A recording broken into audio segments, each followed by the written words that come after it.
What's up guys, Gunthix here from Good Gaming, and we are yet again going to be taking another look at some farming locations. Not cause I hate my life and just want to farm it away, it's cause I hate Uday and love rubbing it in his face. But seriously, this is a revisited top 5 farming locations after the Heart of Thorns expansion. These are in no particular order and all are equally amazing. Snow Truffle. During the expansion I was watching these grow in price, so I was personally able to buy a few hundred before they skyrocketed. So the price now sits around the 14 silver mark. The reason, a lot more food now takes these, as well as it's used in a lot more crafting items. So I took some time out and made a farming route I like to take. This route at the current price rewards between 5 and 15 truffles, depending on boosters and how many are on the map. I've also attached a picture that I'll try to update as soon as I find more locations. If your guild has a gathering booster in the tavern, be sure to grab these for the additional chance at gaining 2. World bosses. Although I've never mentioned them before, and for good reason, I felt the time taken for some that didn't warrant the use of farming. But now since the expansion, ectoplasm has rebounded in price and some rares have now skyrocketed. The simple trick is to have something else you're doing at the time. I use the world bosses as time to think of new videos or weapons for the showcases. There really is no thought behind the farm. I use a necro that has full minions. This is for one simple reason. If I go AFK, my minions will still damage the boss and give me enough reward to obtain the chest.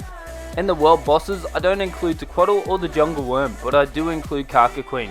Make sure you check the value of the rares you obtain and sell them if the rare is higher than 30 silver in cost.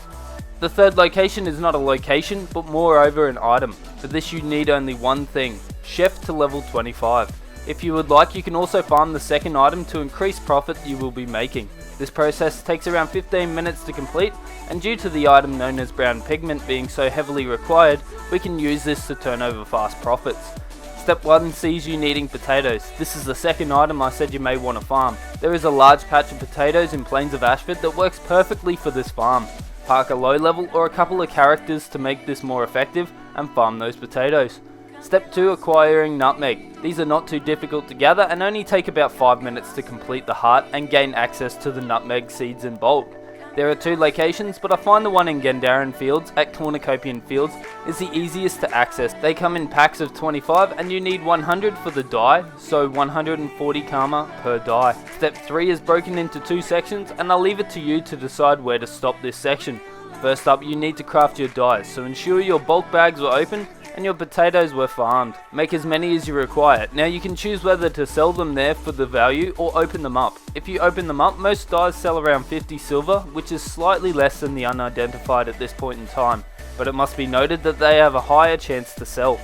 Number 4 is one that may not make a lot of sense, but trust me, it's fast money and killing the most annoying mobs in the game. So really, what's not to love? The next target for our farming list sends us to anywhere in HoT hinterlands. The reason we use this map is the perfect level to gain those light armor pieces that also sell nice and high. Our target is a group of HoT. Off the top of my head, there is about 7 locations where HoT spawn in just enough time to make the farms endless.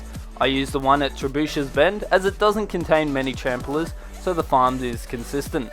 We are farming these guys for 2 items. The first has a standard sell value for 4 silver and is supply bag.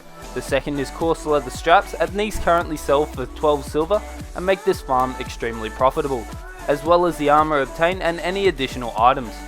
The last location is one that can be found generally on map chats or looking in LFG. Due to the ever-changing material price list, this farm is always changing, and depending on the instance you enter, the gold made from this can be quite valuable. However, you can only farm this once per day. It's a home instance, and this is the first time it's featured on the farming list due to the cost of gathering materials.